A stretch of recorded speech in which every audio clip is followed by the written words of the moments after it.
In this video we're going to be discussing about pinions and pinion heights.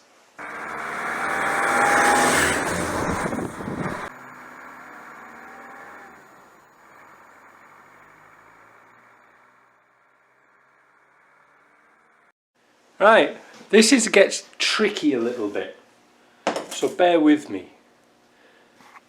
I've taken out the differential because we've established the end float. We know it's 0.093 inches. Keep that here. Well, write it down on a bit of paper really. The next thing we're going to do is the pinion. Now this gets somewhat complicated.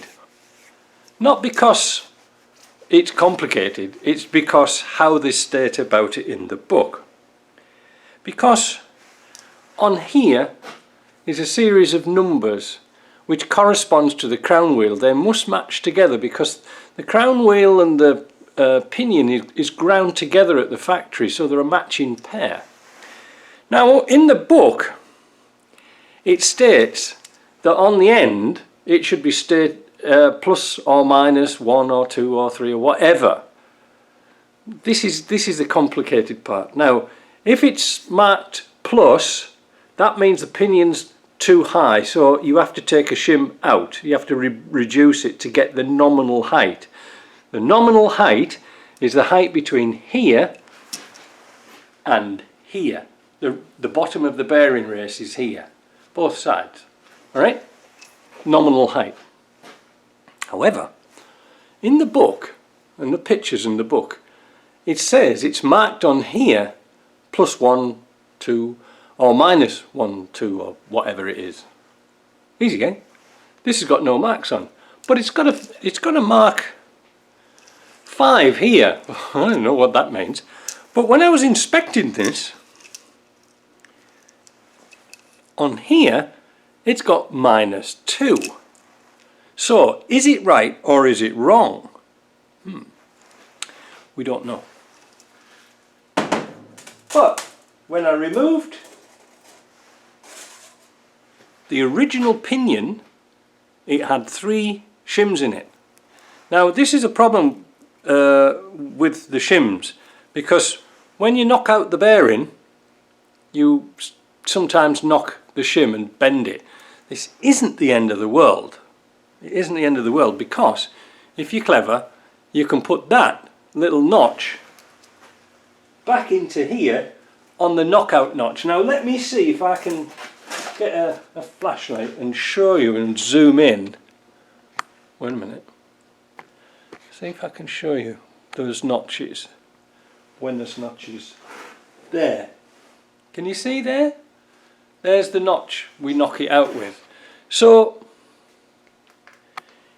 if we apply a little bit of grease to our shims and stick them together again, we should be able to get that, and then this should be the same height as it came out the factory. If it isn't, we've got a bit of homework to do, but it's not too bad, and I'm going to show you how you set the height in a minute. But one of the things that we do need is a dummy bearing again. Why? Because we'll be forever knocking shims out and putting them in and taking them out. It's far easier to have a dummy bearing that's been reduced in diameter. Now JP put this through his grinder, and I think he took about, I think it was about 1/1000 of an inch off there. So this is just a little push fit in, but the height here hasn't changed. Alright, that's not changed, so we know that the distance from the bearing to the end of the pinion, from here to here, is exactly the same. It just makes this easier to get in and out. Alright, now talking about dummy bearings, from our last video I get a lot of questions about this pair of bearings here that we made. Now down here I'll write the measurements, but also in my shop I have a downloadable Timken file of all the dimensions of this bearing here. Alright, so you can't really go wrong. You can make them yourself. Well, you can't make them yourself. Well, if you've got a machine shop you could make them yourself. But we haven't got time to, you know, JP hasn't got time to make 1,000 of these and then only sell about 10. This width here is exactly 1 inch. Not 1 inch and 1,000th, just exactly 1 inch. This needs grinding. This is 3 13/16 of an inch. This diameter here. This, I think it's 2 1/4, but I'll write it down below and I'll leave it a long thing. So, but 2 1/4, but a little bit bigger, so it'll slide over that differential and make all that difference. So that's just a little addition. And it's a free download, so knock your socks off and go and get that. Because like I say, for me to make those here and JP to spend time plus shipping, it's going to be really expensive for a one-off job. So if you can find a local machine shop to make these things, great. Now of course, when we did this one, you can actually buy the outside bit separately. What's the part number on it? Go to a Timken Cells, they'll sell you this bit separately. What is it now? I wish I'd never mentioned that now. HM, oh wait a minute, I've got several numbers on here. I've got HM809110 and then we've got D9708, that could be the date. But anyway, you can buy these separately. In our instance, I didn't have time, so we bought a bearing, sacrificed just this bit, and then we're going to put another race on there. Alright, so that's how you really do it. But the job really is difficult if you haven't got dummy bearings. It really is tricky to do.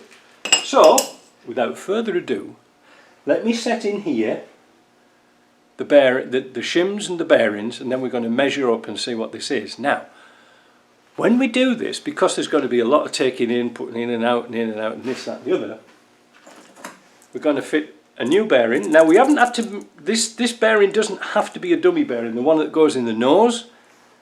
All we're going to do is put the flange on and the bearing and put it on like that. So basically when I put it together it's going to be like that. No spacer, no oil seal. Alright, it's going to make your life a lot easier. Now, as for setup, yeah, you need the flange, but look at this bad boy. Can you see it's got a great big groove in it? Madonna. I'm going to use this one. I'm going to keep this one. We're going to ask for a new flange for this one. It really needs... We could put a speedy sleeve on there, I suppose. Oh, who cares? But by the time you buy a speedy sleeve, you might as well buy a new flange. We've got a little technique, because these are tight. These are a tight fit on that flange. But because they're a 10 spline, I think they use all the same splines for all sorts of stuff. But I'm going to put a bit of grinding paste on this and grind it on an old pinion or a 10 spline shaft, just to make it a nice quick fit on and off, because we only need this face here to push against the bearing. So, you know, all the time, even I'm sort of buying tools and making tools and adapting things to work. So let's, without further ado and further rambling on, because this has gone on for 8 bloody minutes, let me set this up and let's get round to the dark art of measuring the pinion height.